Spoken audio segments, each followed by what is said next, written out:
what's the challenge when someone's lost their belief because they've had a heartbreak? Let's say, what happens when someone's been catfished, when they've been betrayed, when they've been heartbroken, when they've been cheated on, when they've been lied to, manipulated, gaslit? Like, they've had a moment that has made them lose belief because they've been hurt and broken so many times in love. Yeah. And now you're right, on a belief level, they don't believe they're lovable. They don't believe love exists for them.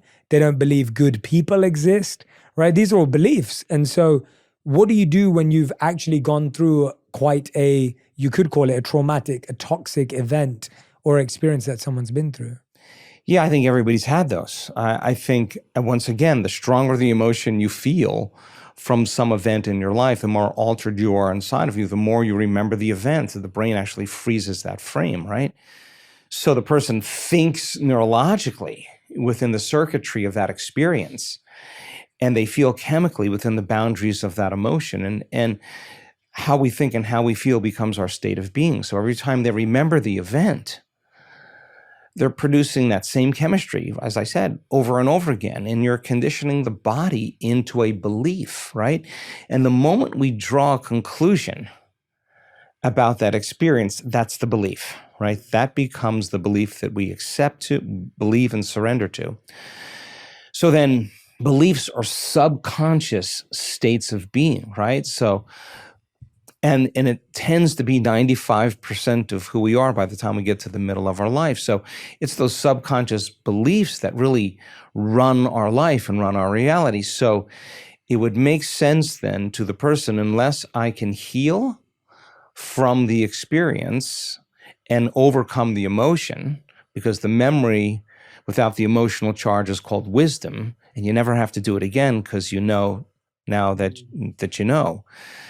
If that's the truth, then okay, I'll do this for a period of time, but this state is not loving to me. Living in this state is not loving to me. What's loving to me is that I actually overcome the emotion of the past. And when I overcome the emotion of the past, now the body's no longer believing in that any longer, right? So that theoretically is easier said than done. So the survival emotions tend to become very addictive. So the rush of just remembering the event is an arousal for the body, and people become very addicted to their beliefs, right? And so, but if you tell a person like, okay, your subconscious mind is going to keep replaying the same experience in your life unless you heal, okay, that could make sense to certain people. If you can't overcome that emotion, then you'll never be able to open your heart. So do you want love in your life or not? Okay, forgiveness then, and we've discovered this. Forgiveness is when you overcome the emotion of your past and you no longer have your attention on that person or that experience any longer, right? And so you feel so good that you no longer want to feel bad, right? And so you free yourself from that belief, and you free that person as well, or the experience. And literally that's energy that's liberated as information that the body can actually use to create with, right? So I think there's information and knowledge that just has to be given to people for them to understand, okay, justified or not, valid or not. The only person that this really is affecting is me. They went on with their life. Yeah. They started a new career.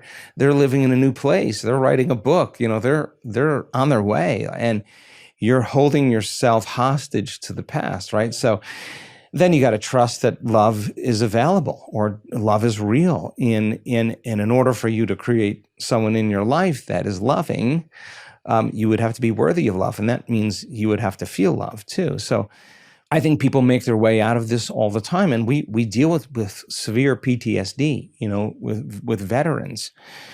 And there's some pretty brutal memories there. And there's a lot of trauma that's stored in the body as well.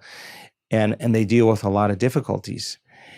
And when you tell them, It's the heart that resets the baseline for the trauma in the brain. All you have to do is have the courage to open that thing again.